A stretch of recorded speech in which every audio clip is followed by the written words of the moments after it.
Les 4 disques de Mina Tindall, toute l'histoire de Mina Alors, de Tindall. toute l'histoire, c'est difficile parce que moi je flash souvent sur des chansons, mais on va dire, je vais faire l'effort. Alors, 4 disques, il y a Swing Low Magellan de Dirty Projectors qui est sorti de 3 ans, je pense, avec cette incroyable session rythmique, et d'ailleurs dont j'ai invité le batteur à faire les batteries sur mon disque, tellement j'étais fan.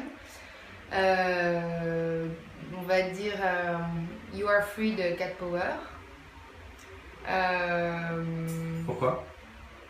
Oh bah c'est un des premiers disques, je crois que c'est le premier disque moi, que j'ai découvert d'elle. Le deuxième, il y avait son disque de reprise et après celui-là, puis ça a été un amour vraiment d'enfance.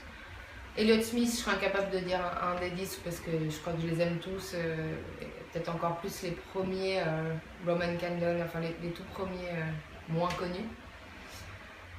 En fait, c'est difficile d'en dire que 4, mais... tu peux en dire plus.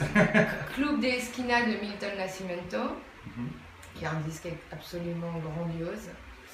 Et après, plus récemment, le disque de Sufjan Stevens, le dernier, qui est extraordinaire. Enfin, ça faisait longtemps, quand je l'ai écouté, je me suis dit que ça faisait longtemps que j'avais pas entendu ce genre de musique et ça me manquait terriblement. Il fallait que je l'entende pour me rendre compte que ça me manquait. Un plus de sucre chez les Français Un plus de sucre chez les Français, c'est sûr.